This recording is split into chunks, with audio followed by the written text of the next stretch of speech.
Hey everybody, welcome back to the official Wildhearts Tamer Talk. This is I don't even know what episode we're on anymore. I literally lose count every single time. But we are post the Roost campaign. So I'm one of your hosts, Chase, the brand manager, and then joining me here is Randy once again. How are you doing?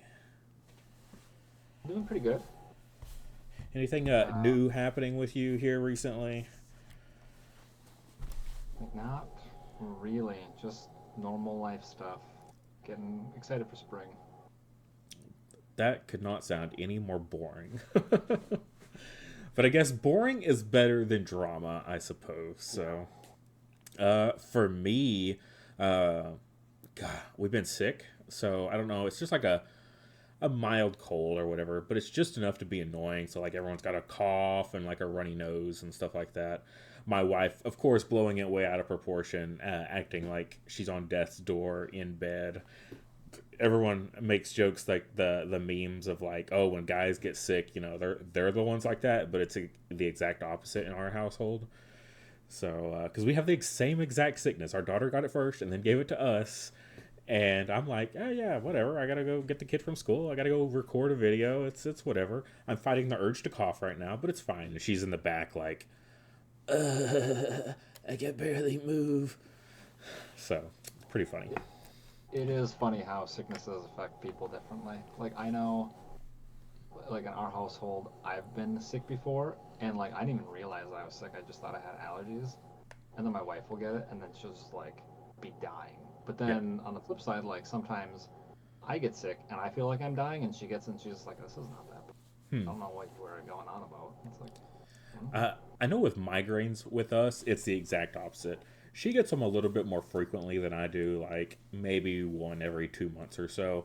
I get them like once every other year. So I'm not used to it. So whenever I get a migraine, I'm like on death's door in the back, huddled in the closet with all the lights off, downing caffeine and pain pills. And I'm just like in misery. So yeah, very opposite reactions when it comes to that. So we all have our weaknesses that I guess gets to us. It's just, yeah, it's all different. Let's see. Besides that, oh, this weekend is my daughter is in Cub Scouts. She didn't want to do Girl Scouts. She wanted to do the more camping stuff, the more outdoorsy fun stuff. And we have the Pinewood Derby for any people familiar with that. So whenever I asked her what she wanted to do her car as, theme it after, she didn't really have any ideas. And we were watching the old 1960s Speed Racer series, like the old stuff. And so I was like, well, what about that? She's like, okay, sure. So I got to Dremel and cut out her car here. oh And nice. because it's so skinny, it didn't quite look right. And I had to look it up to make sure this was okay before I did it. But what I did was, because we have 3D printing stuff, is I 3D printed basically fenders for the car. So now it'll be more like the Mark V with the 3 points on the front and everything like that. So very cool. Looking forward to showing up with that. But yeah, I was like, can we do this? Is that allowed? And they're like, yeah, as long as it doesn't basically go past the wheels, you're fine. I was like, cool. So 3D printer to the rescue here, and do it up because yeah, it's the car is super long and skinny, and I was just like, it just needs to be a little bit wider, and yeah, so it's cool that it worked out. And I'm like covered in dust. I don't, you can kind of see it on my shirt a little bit if you blow the screen up. But yeah, I was wearing my jacket, so whenever I take my jacket off, it's like when you see those like fake tuxedos where like the lines just go perfectly down the shirt, so it's like a little bit more gray because of all the sawdust and stuff. I haven't changed yet, and yeah, so I was like, oh, I'm just gonna keep my jacket on then, I guess. Looks a little less weird that way. It's pretty But cool yeah, that you can do that with a 3D printer because I know it can take some skill to get it to do what you want. oh yeah, I got lucky. I'm not a 3D modeler by any means. I have to find the models, but once I have a model, I can manipulate it and stuff like that. And so I was able to cut basically most of the car out of it and adjust the angles and stuff so that way it print without uh, looking too funky with supports and stuff like that. So I was able to, yeah, slice it down just right, and I had to slice it a couple different ways because I actually needed a like a model, a template to like get the angles and stuff right. So I actually printed a layer like right down the middle of it, super thin, like barely thicker than a piece of paper of what the car was, and then just laid that right down on top of the wood and traced it and stuff. So very very handy tool. Yeah, usually we just use it for our conventions and stuff and like make stuff to sell, but it's finally nice to actually just get to use it as like a odd tool that people talk about all the time, that's like, oh yeah, we just make this thing and it helps us do our job better. I'm like, oh, I've never gotten to do anything like that. Oh, whoa, I finally got to use it as a tool and do something different. So Yeah, I think that's the biggest thing with getting a 3D printer is you got to have a use case for it, you know, and like you being able to do that kind of stuff is really cool. yeah. I also have a 3D resin printer. It's the one that pulls it up out of the liquid, and I Okay. use that for D&D minis. So whenever I have an odd creature that comes up and I don't want to go spend 10-12 bucks at the store on a mini, I just be like, oh, I just paint it or I print it for basically free because my cousin gave us the printer and the like curing station and everything. She's like, I'm never going to use this. I've had it for 2 years sitting in my closet. Do you want it? Yes, I do. 'Cause if I remember correctly, those are the more expensive kind, right? The resin ones. uh, they're coming down in price, but yeah, they're typically the more expensive ones. Yeah, and they print a lot. They're not as big yet, right? Whereas other printers, you can print like helmets and stuff like that. These, it's like it's the size of a phone screen that you're pulling out of. So it can only go so big with those, but they're very very detailed and very smooth on your prints. So it's pretty handy for doing minis and stuff like that or game pieces in general. Yeah, big fan. You're gonna have to make little Wildhearts familiar minis. Yep. We were actually talking about that at one point, and I actually was learning, or trying to learn in Blender of like how to 3D model and stuff, just for making Wild Hearts creatures. And I was like, oh man, if I could get really good at this, we could like print out, figures and stuff like that. And I never could get that talent down. I just did not have the and maybe it was just the dedication at that point. Maybe I'll go back to it again because it is a really cool skill that I'd love to have, just in like the 3D printing industry. The people printing the stuff don't make nearly as much money as the people making the models, and then everyone comes in and pays them. Just like one of the people we follow, she has like 3,000 followers and subscribers on her Patreon, and the minimum tier is $10 every month. So, and if you're like doing like the bigger tiers, the next one up is 20. So she's very easily clearing, massive just off of that alone. So she doesn't even print her own stuff anymore. I'm like, dang, it's pretty good. That is pretty good. I mean, it probably takes a lot of time for them to make it originally, but Yeah. the more you do it, the better easy it'll be too. Oh, for sure. And once you get like that base model, like the 3D printed dragons and stuff, you just have like your base model, and then you go back and like retweak it to like get the horns and the scales and stuff like that. So once you get that first one down and you get good at it, yeah, you can just start cranking out different right creatures that are all very very similar, but technically different. So people can wait till next month to see what Poses next even, month. right? So you can have like you could have a Infernander standing up, and you could have Infernander like breathing fire or whatever. You can do Oh all yeah. sorts of crazy stuff.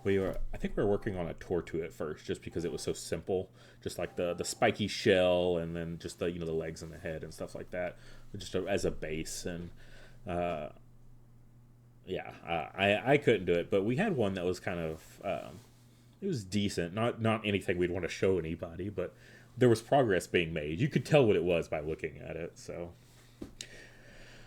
oh, but I guess enough about that. Wild Hearts, though, right? That's what this Mm-hmm. podcast is about. I guess we were kind of talking about it a little bit there. Yeah, for anyone that's curious, we have been, we kicked around the idea of 3D models and stuff like that. I think that'd be cool. It's like a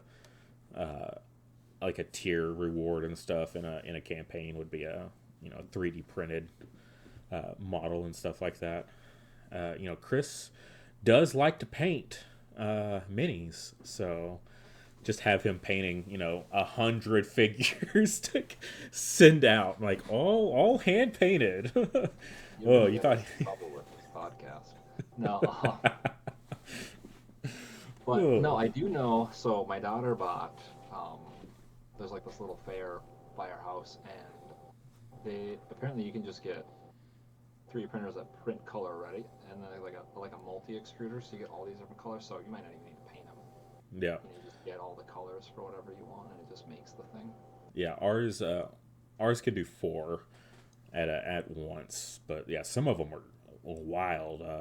Like my cousin, she has one that does. Gosh, I forget how many it is, but it's a ton. And she has it set up, and she got a new one where it's got actually multiple print heads. So instead of having to like dump out the old filament and put in the new color, right, and you get a whole bunch of waste when you do that. Instead of that, hers just goes and clicks onto the next head, and then just goes and keeps printing. So you don't have any waste hardly at all. I'm like, dang, that's cool. And then each head can potentially have like 4 to 8 colors, and so it's like gets out of crazy hand. Yeah, that's really cool Yeah, so that printers are cool. But beyond that, let's see. We just concluded the Roost tournament, right? We learned a lot of lessons on how to run basically a tournament and stuff like that. We tried to be as nice as possible, right? Initially, letting players, pick their times and get their matches in and stuff like that. But most tournaments, right? They just like one day get all your matches knocked out in one day, right? That's typically how a tournament online is. You sign up for, or in person for that matter, right? You might have a day two for top cut. Um, and that's something that we were kind of leaning towards for the future one would potentially or we still got a lot of kinks to work out and stuff like that, but we were looking at going to one day so that way the whole group, the play group, would knock out their 3 games, right? If you got a pod of 4 and you got to get 3 games in, right? So that way you do your round robin. That But yeah, so instead of it just being like trying to be convenient to everybody, we're just gonna like people can clear their schedules and do the thing, and it's not this repeated like trying to get people to make time for it, and then on a weekly basis everyone's schedule isn't really always jiving. So I think that is a much better idea. Yeah. Yeah, for sure. And usually when these tournaments, when you go to sign up, it'll have the date. So you're well in advance on knowing when it is. If you're signing up for it, you should know whether or not you can get that time off or that you have it already off, So none of this like week of, oh, I got to figure out how to fit this in and someone else's schedule, like your schedules have to line up, none of this. So yeah, I think that'll be really good for us. Oh man! All right. So that said, one more quick shout out before we do some just fun chatsies. We are looking for playtesters currently. So if you or someone is interested in just playtesting, just knocking out games using the next series cards before they release, then let us know. Come join the Discord. You can go ahead and shoot Notabot CP a message. I put it in the announcements as well. You can go check it out there. That we are looking for playtesters. So it's really cool. You get a look at the next cards before they're out, right? You get your hands on them, play with them. And basically, we're just looking to watch games being played with these cards for balance purposes and things like that, and just making sure cards are clear, written clearly, and that they're understood by general players and not people that have been developing the card for like a year, right? That have just got it ingrained into what the card is supposed to do, but just having a general person playing the card and making sure that it plays as we want it intended. So if you're interested, definitely go check that out. Also, if you're worried that that would make you be unable to participate in tournaments, well, as of one of the last announcements, playtesters are going to be in the next tournament for the webcam. So it doesn't look like that'll exclude you either. So come come play with these cards, and I mean, what's coming up is actually really cool. I think you're going to be really excited. So Oh yeah, like I mean, of course we're gonna say that, right? But every series, just like, when it comes to set one, every single card is just incredible. I haven't seen any of set two though, so like I'm sure it's also gonna be great. But like when it comes to set one, every card I'm like, I can put this in that deck. I can put this in that deck. There's not one card that I'm like, not really my thing. No, I can literally use every single card in a deck. So, uh, I think being seeing that as it comes out is so cool. I think it circles around the philosophy of our value balancing. So like we don't want anyone to open up a pack. You know how you open up like a normal TCG pack and it's like just a bunch of crap, right? I'm not gonna like name names on TCGs, but like most of the time you open up a booster and you're like, oh Most of man, them. I got like a bunch of bad cards and like this card's really good and this is what I was chasing and the rest of this is garbage.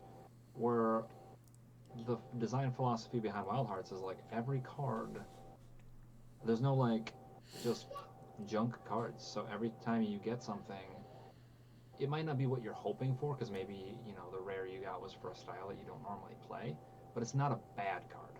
All the cards are valuable.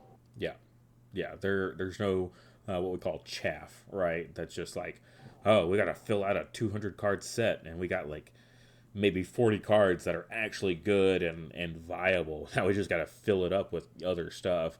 As an indie TCG, you can't really get away with that, I don't think, and at least not expecting people to stay interested. So I really like the design philosophy of an indie TCG that's like, oh no, every card has to be good, every set has to be amazing, every release needs to be good because it's they indie TCGs, they live and die off of how good their game is, and you can't be releasing bad sets, bad product for people and expect your game to just keep going on, right? It's not like an IP of the greatest anime or the most popular anime at least of all time, just carrying it through bad sets and stuff like that. So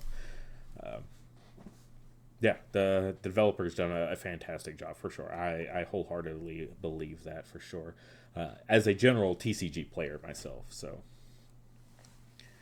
but yeah, so I know we're like almost 20 minutes into this, and we haven't actually started the episode, sort of. But I just wanted to take some time out to chat with you. We don't really get a chat, just general Wild Heart stuff all that often. So I thought we could just kind of talk about each other's like general strategies when we approach a game. Maybe a game that we're like, okay, I want this to be a solid deck. I don't want it to be like a super silly, like crazy, whatever. I just want to be a general like, here's my base coverage sort of stuff. Like, what is it you go for and look at when you go to build a deck? So, would you like to go first on this one? So, an idea or two. Yeah. So the first thing I do is I kind of look into what the styles I'm grabbing is going to do for me. So let's just grab, say, like um, tactics and ferocity, because I feel like that's a really solid style. Like we see that in the starter decks. It has a lot of synergy together because usually we pair, might and special. And we pair tactics and ferocity together for the other player. And so tactics is going to give you that like tool belt esque uh, ability to like adapt, and then ferocity usually is going to, so like let's say I grab Owl Illusion, right? So Owl Illusion is going to have the ability to like ping in tactics. You put that -1 on a creature, it gives you the ability to move creatures. So if I'm grabbing Owl Illusion as my one of my familiars, then that gives me a lot of options. I can also then run ambush because Owl Illusion is going to prevent me missing. So these are kind of like the initial steps. I look at what it does, and then I grab some cards that have like really good synergy with it, and then I kind of like build it out from there. So then if I'm grabbing Owl Illusion, that's got a lot of low power. So then for my other Ferocity familiar, I need to think about what do I need, and that really that really can depend. I probably don't need Skysin if I'm grabbing Evolution, because Evolution already is giving me movement. Unless I really want it. So I'm probably going to grab like Rapture or Infernander. And then depending on what I'm grabbing from there, that's going to determine the rest of my cards. You know, if I'm grabbing Rapture, I'm probably anticipating I'm going to be eating a bunch of one costs. But I might seed some into my deck too, just in case my opponent isn't playing one cost that I want to crunch. Right on. Yeah, so you pick your familiars, or you pick at least one familiar first, like maybe a familiar that you're like, okay, I'm really interested in playing this one.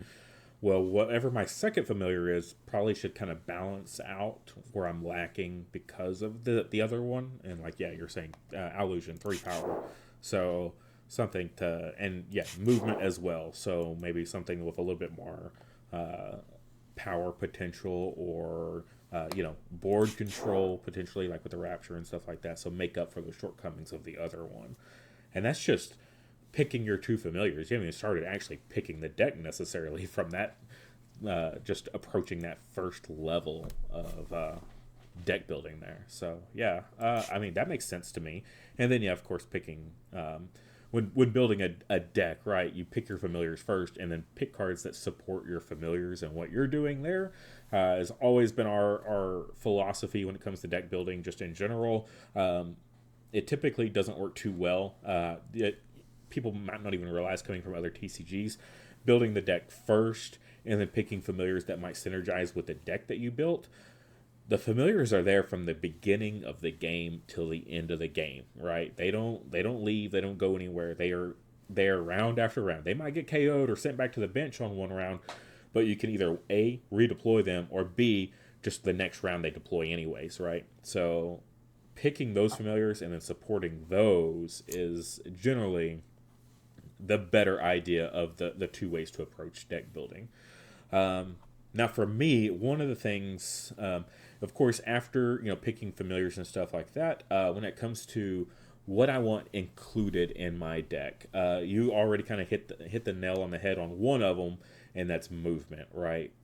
Being able to, because of, particularly with familiars, once they're played there, right, that round, then you see the judge's deck, the reveal, and now you know where you're playing. If you put your familiars in a bad location, maybe one that's not active, you need ways to move them. And that's typically handy. You do have your one-time mastery use, of course, that inspiration to get you a get out of jail free card one time, right? But besides that, maybe some movement in the deck. And if you can't get it for your familiars, you gotta at least have it for the allies, right? If you can't be moving your familiars around, at least have something to move your allies around. And so I'm always looking at cards that'll do that. Some stuff like Alistair's Guide in the support, right? I can move tame allies, so I gotta make sure if I'm using this as a support, I gotta make sure I'm running tame allies in the deck, or else this is a terrible idea. Yes, I can move my opponent's tame allies potentially, but if they're also not playing very many tame, then this card really loses a lot of value in the support area. And there's of course other things like drill attack. When it comes to like special, we have the Sune stick. Might, has the Sylph Amulet. There is a good amount of movement and stuff like that in it. Well, not a good amount, but there is some, pretty much in every style, just about. So you have something somewhere. And if you don't have the movement, then I like to pick whatever my second style is to have, more movement. So typically, I think it's what Might and Ferocity have the least movement, I believe. And then Special and Tactics has more than those. So I like to try to balance it out, making sure I'm not running like mono ferocity and I'm like, ooh, I don't have hardly, like anything to, if I mess up one time, I don't have any like, oh, save me cards. So I got to make sure I balance out when it comes to deck building on movement for me. I always find that super, super important. Yeah, 100%. I also just want to circle back to the building around your familiars thing, because that was, I feel like, the hardest part for me to really understand coming from other TCGs. And what we mean by that is certain familiars need more, they lean needing certain kinds of cards more than others. So let me give you an example. Like Prism doesn't need a whole lot of defense in that deck for him specifically because he can't be KO'd unless you a way to bypass that. He and he comes with block, so he's really very tanky. So you probably don't need if you're just focusing on him, you probably don't need to like then support like say momentum shift for him because like that wouldn't make a whole lot of sense because he already has block, he's already tanky. Likewise, you don't need to be putting a whole bunch of guardian. Well, you could put guardians in his field, but he's tanky. But like other familiars, like say Glacifly, do need more help to stay on the board. They are not as tanky. So that's kind of what we mean by like building around your familiars is there are strengths and weaknesses that all the familiars give you, and when building around your familiars is really like just that, you're building around your familiar's strengths and weaknesses because if you don't give your Glacifly any protection, he's not going to stay. He's just too good. Yeah. I mean, even to the point of if you don't power him up, even an airing can KO a creature 3 power or less, right? When it comes out with that debut, nothing like KOing a familiar with airing. I mean, when it happens, it feels so good. I'm not gonna lie. I'm not gonna sugarcoat it. KOing a familiar with airing feels so good, and Glacifly is definitely one of those because typically your opponent's going to want to power that guy up, right? Because it's putting power in 2 different fields. You put a little bit of power on him. You're putting power in 2 fields at once. So a little bit of gain is actually double, right? What it normally would be. So if I can, get that guy off the board beforehand, then yeah, that's great value for me. So yeah, making up for those shortcomings of your familiars, not just in your opposite familiar, but in the deck. Yeah, totally.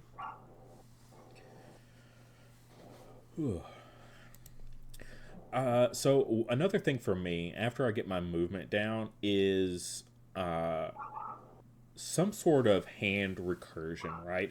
Nothing feels worse than going into like round 3 and 4 with 3 or 4 cards in your hand, right? Because does you have a ton of resources by that point, right? More than you had at the beginning of the game. So burning through those cards in your hand becomes a lot easier the later in the game you go, depending on, of course, cost and things like that. But in general, I like to have as much flexibility in what I can play, right? As opposed to it's like, well, I've got these 3 cards. Yeah, I can play these 3 cards. Sure, like I've got the resources to do it, but they don't do anything in this situation. So it's like, why bother, right? So I like to have some sort of hand recursion throughout my gameplay, whether that just be straight up draw, like Lucky Hat round 1 as a support. That's 4 extra cards throughout the game that I can get potentially. That's really great. Alistair's Guide, seek 4, add 2 cards. So you lose 1 card in hand, but then you gain 2. So it's just like a +1 kind of sort of.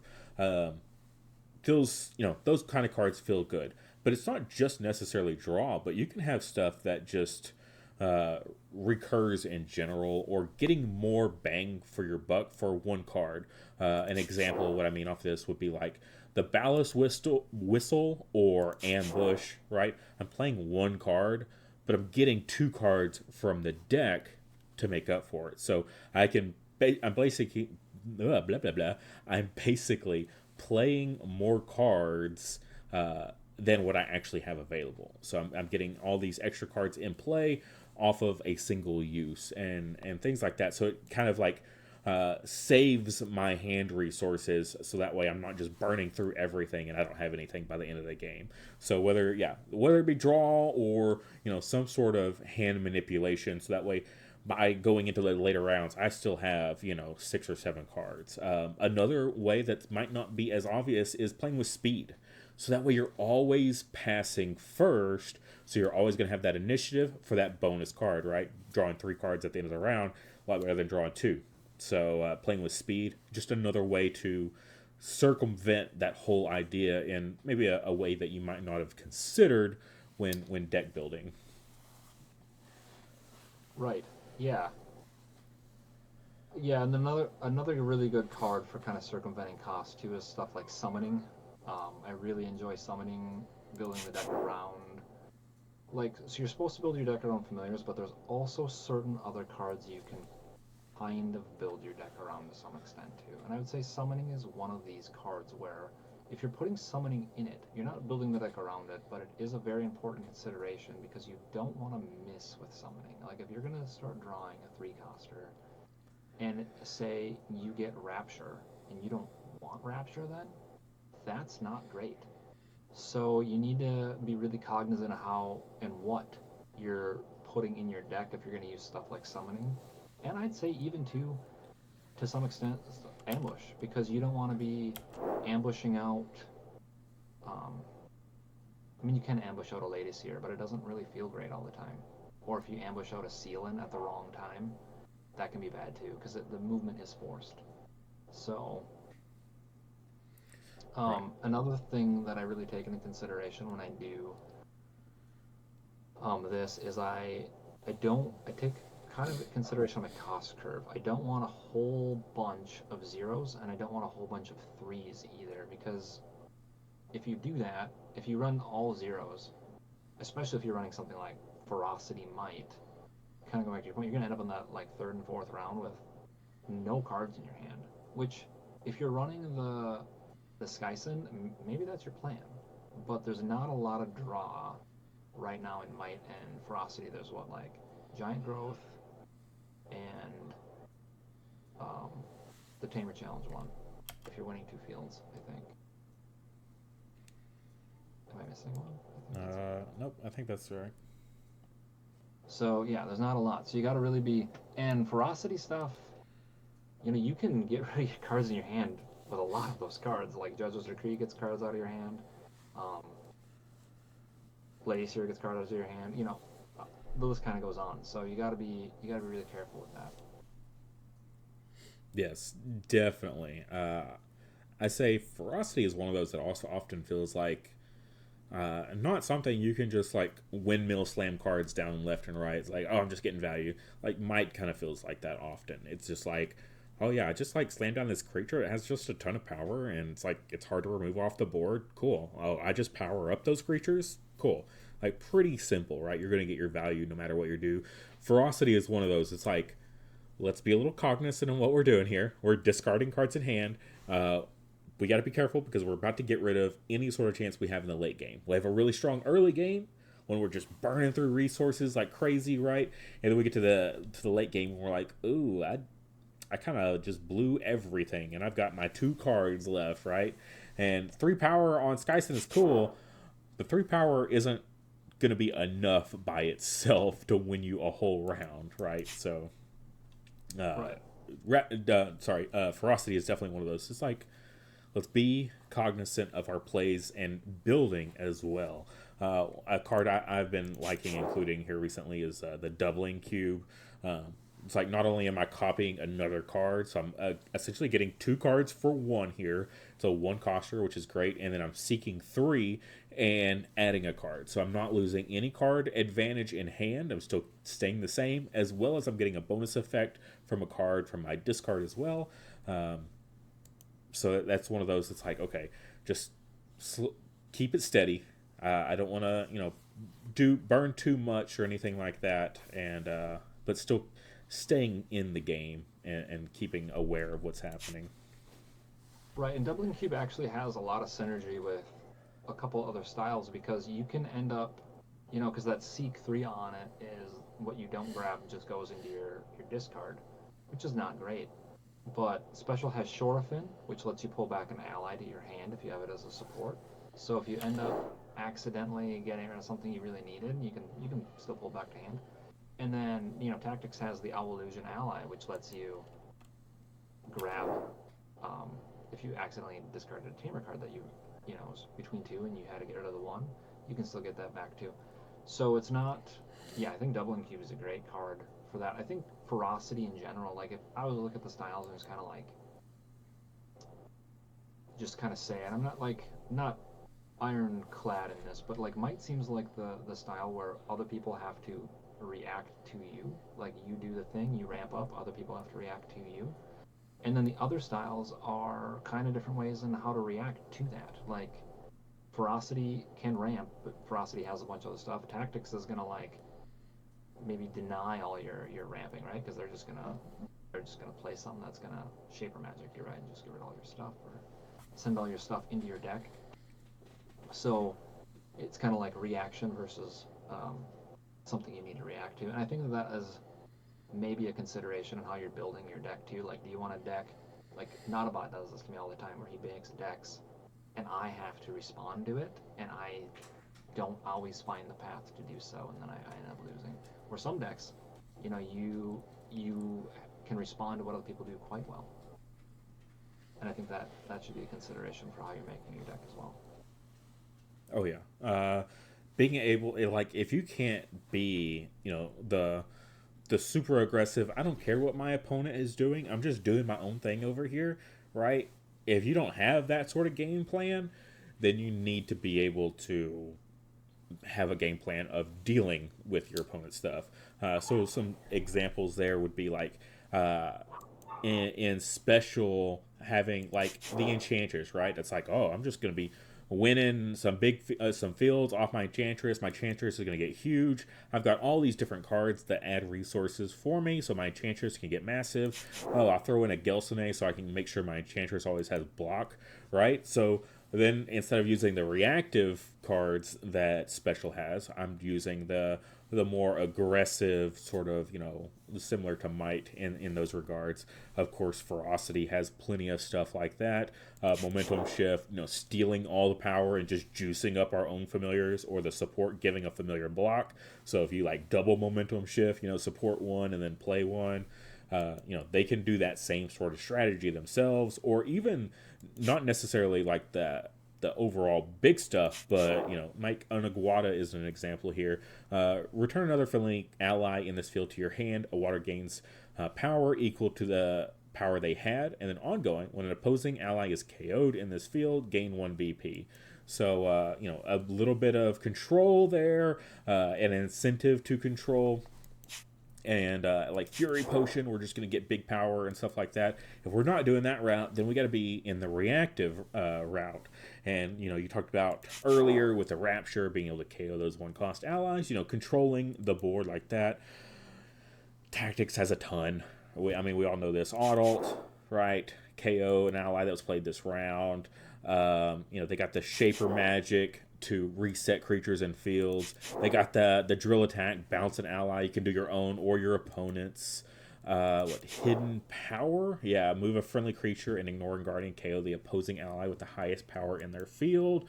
Like, the list goes on. There's more than just those as well, but it's a very reactive control style, and so I feel like you should have one of those two ideas in mind. Sure, you can do both as well, of course, but at minimum, I like to have either I'm the one that is getting reacted to constantly, or I'm the one doing all the reacting.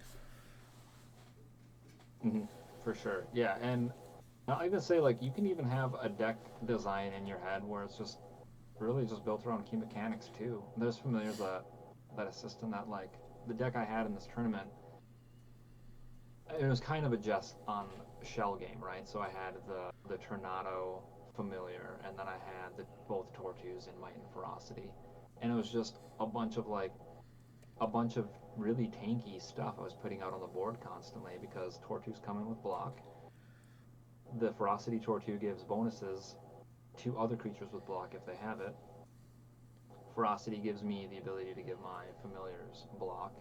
And if you get rid of the Tornado, I'm just going to discard a card out of my hand and bring it back. So it doesn't need anything. It just is there.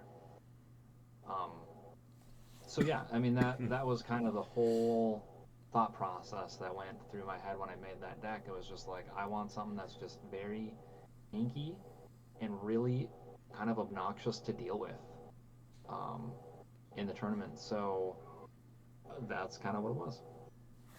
Yeah, I mean, for my deck, I went with Kendolf, of course, because that's what I do, and then Vesperun as well. So I definitely went towards that. I mean, I had some good reaction stuff in Tactics. If I'm running Tactics, I'm just going to have the stuff available typically. I'm just going to include cards that are going to do that, of course. But I actually was building with the intent of just being super aggressive. So Kendolph, one, providing me that draw that I so desperately love, to keep my hand size at a good level without having to use other cards. Like I don't have to put my lucky hat in support whenever I'm running the Kendolph usually, because I've got other ways to gain my draw. So same with like Alisher's Guide. I don't have to use it for the Seek. I can use it more for the support if I want to. And then, so I was just using a lot of stuff that powers up the Kendolph so I could win some fields. But I was also, for tactics, I was going with using the Vesperoon, triggering allies' debut effects in conjunction with the Roost that could potentially trigger that debut again. I was like, okay, well, what allies would I really like to trigger over and over? So I went with the VP route, right? I had the Croshen in the deck, so I could just keep, round one, I could play out a one cost and then the Croshen for my second resource.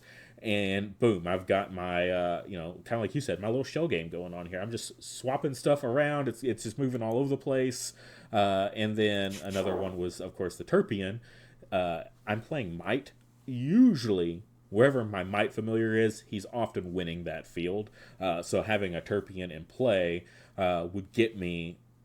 Typically, I could just about always get two fields for when I have the Terpian debut go off. So I was just trying to trigger that stuff as much as possible, which normally whenever I play tactics, I'm pretty much only in the control. I'm just reacting constantly. So it was really cool to be able to play a deck where I could play tactics and it be in that just like super aggressive.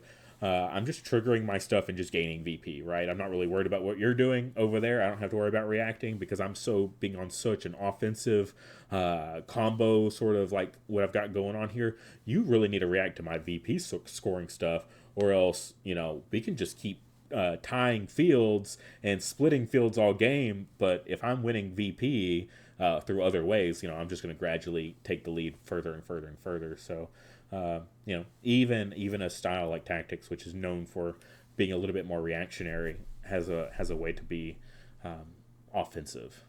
So it was really really fun to play that, which I didn't expect to be doing initially. So it was kind of cool to get that kind of combo to actually pop off, mainly because the Roost being in play guaranteed. I know that I had a pretty good shot of every game getting a couple extra debuts out of my Vesperoon.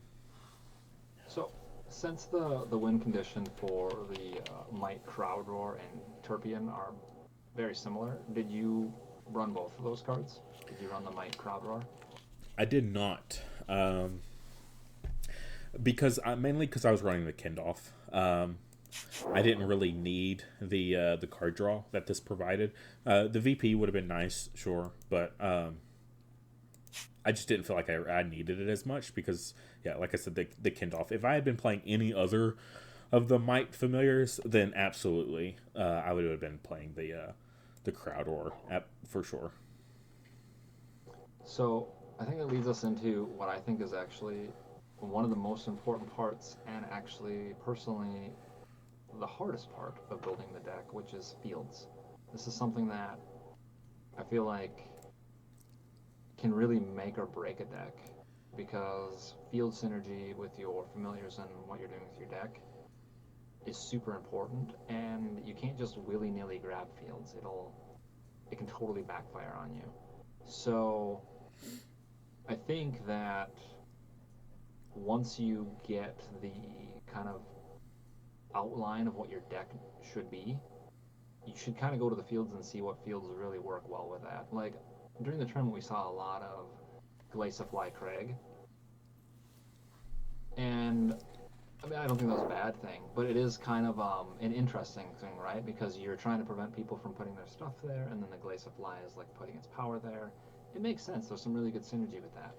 I do like that, but seeing those kind of like synergy choices is pretty cool, and it's pretty important. Like, there's a lot to be said for, if you're thinking you're going to be running against Chrism a lot, well, maybe you run the field that doesn't allow ongoings, or whatever. Yeah.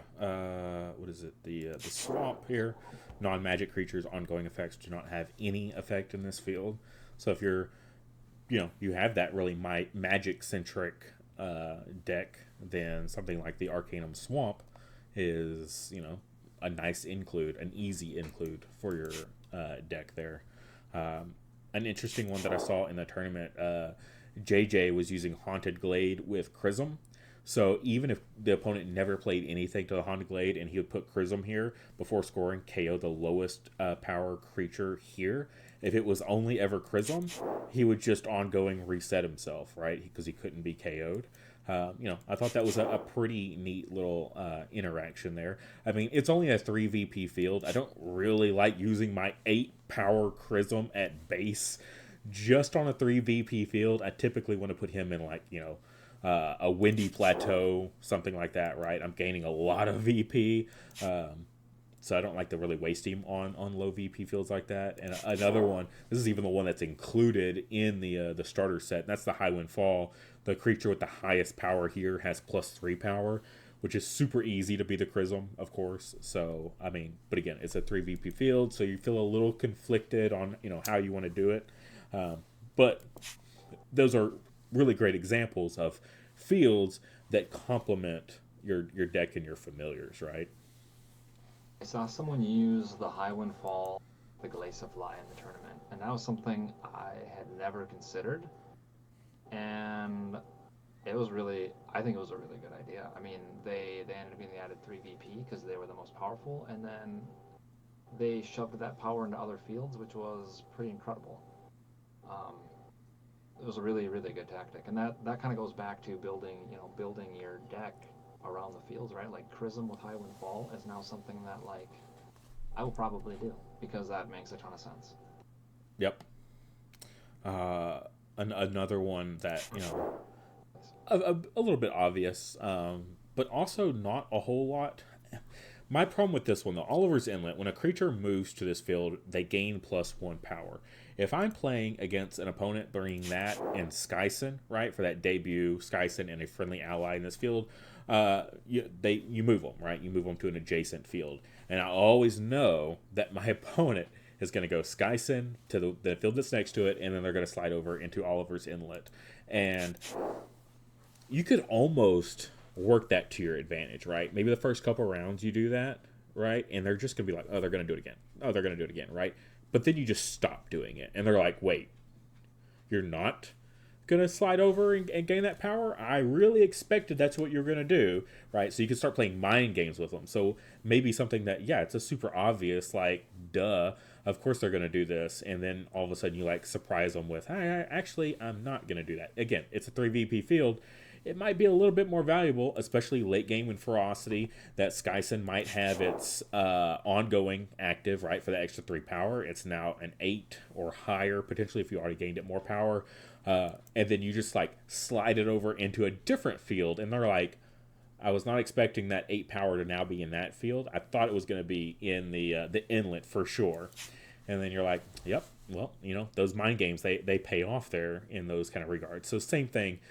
We're talking about a lot of these fields is, sometimes your opponent expects certain plays to happen in those fields, and then they just get too comfortable with it. And then that's when you flip it on, the script on its head, and you're like, well, actually not going to do that now. So that's a little bit more advanced, though. Maybe that's too advanced potentially, but I don't know. That's just kind of some stuff that comes to mind for me. Well, I think it's iterative changes the more you play. Like, we saw a lot of people originally they were putting Glaciifly in the center field every single time, and then during the tournament we saw like they were not doing that. So, yeah, so I think it's just something that'll happen the more games you play. Like, kind of going back to your point with the Skyson, right? Like you could run your two fields could be the Craig and the inlet, right? So then you're either shuttling them into the field that you can't normally play to, or you're shuttling them over there, and you're getting a lot of value maybe either way, depending on what you're doing. So. Yep. Yeah. So there's no necessarily wrong answer in those situations. So kind of you can really benefit no matter which way you're going there.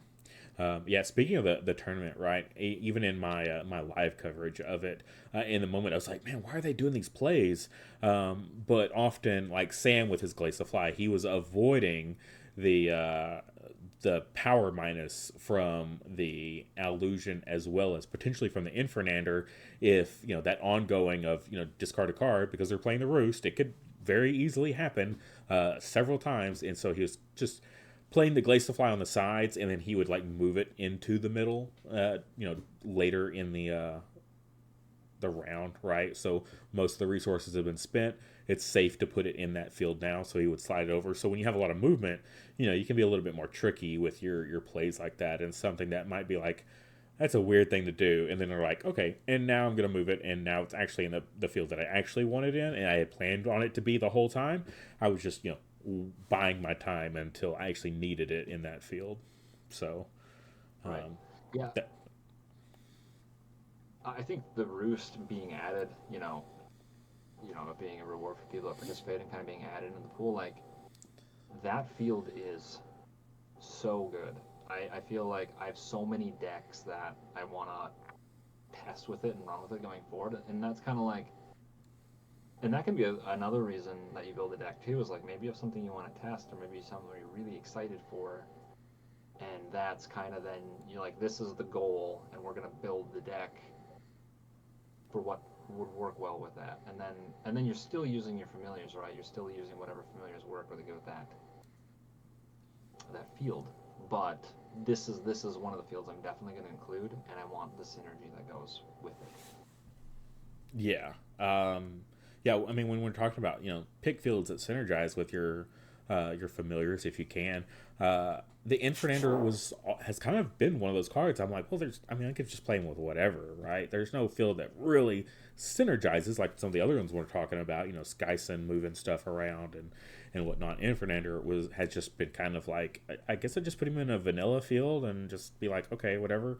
And then the Roost comes out and you're like, oh my gosh, like Infernander stocks just went through the roof off of just adding this field to complement your familiar, and so that's great because triggering the debut potentially multiple times to get more power is cool, or that ongoing because you discard and draw off of the Roost. Like, of course you're going to build your deck with Infernander in mind to have some like discard effects naturally, but now we're also incorporating the field to also help us. It just, for sure, you play Infernander, you're going to be playing the Roost, right? I feel like you gotta at this point. It's just the synergy is just so strong. Why would you ever not want to do that? Well, and it's nice too to see another field that sort of counters familiar, right? So you have the Arcanum Swamp kind of counters the Chrism, right?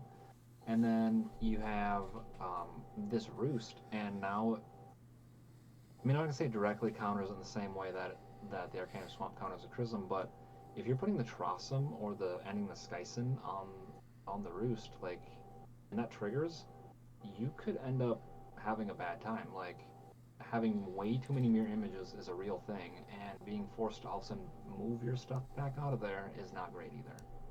Yep. Yeah. Yeah. Bringing it for that counterplay is really interesting. Like, you're talking about the Chrism, and something that comes to mind for me is like the Allusion, right? Allusion hits it once, gets rid of the block, and then I triggered again. Now I actually get lower its power as well. And there's of course other ones out there as well. We saw the Glaciafly in the tournament, right? Reset an ally. If I can trigger this multiple times, it's like, oh, my what was it, the Terra Chick was down to 0 power. It's like, oh well, let me just reset that right quick. Cool. Glaciafly gets to trigger again. All right, now get rid of that plus power on whatever it was over there at that ally. So the counterplay there is really cool. Some stuff like the Ferrotoon being able to essentially just get bonus draws. You got to be careful though, not to deck yourself. If you don't include too much draw, draw is great, but if you're doing Ferrotoon with the Roost, maybe don't include a whole lot of other draw cards as well, or at least don't play them to draw you cards. So Play a ton of Magic cards, and then just build your deck stack your deck from the bottom up, from the because you'll bottom be able to up. seek twice, and then like look at 4 cards, and then just put 3, and then just keep stacking them. Yeah. You just cycle through your whole deck. It's like, wow, do you know what I'm going to draw? Because I stacked the whole deck. I've It was seen the bottom. crazy. Well, I think that was a pretty good chat. No, this is almost an hour long, so probably go ahead and call it here. I know we could just keep talking and talking strategy and synergies and stuff like this, on and on and on. And maybe of course we'll revisit again in a future episode.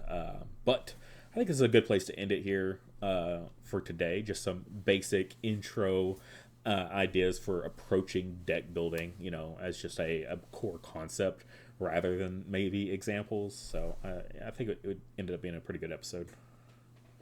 Yeah, yeah, it was good chatting and a lot of good ideas for deck building. So hopefully that helps some new players. Yeah, I hope it does. I know we got a couple dedicated loyal fans that watches all these all the way through every time. So greatly appreciate you guys. Thank you so much for supporting Wild Hearts, the Wild Hearts team, the TCG, everything Wild Hearts. Just being here supporting us time and time again, sharing the content with other people, bringing more people in. You guys are so amazing. I hope we have this friendship that just last for a very long time, and we can all enjoy this game together for a long time. But with that, we will see you next time.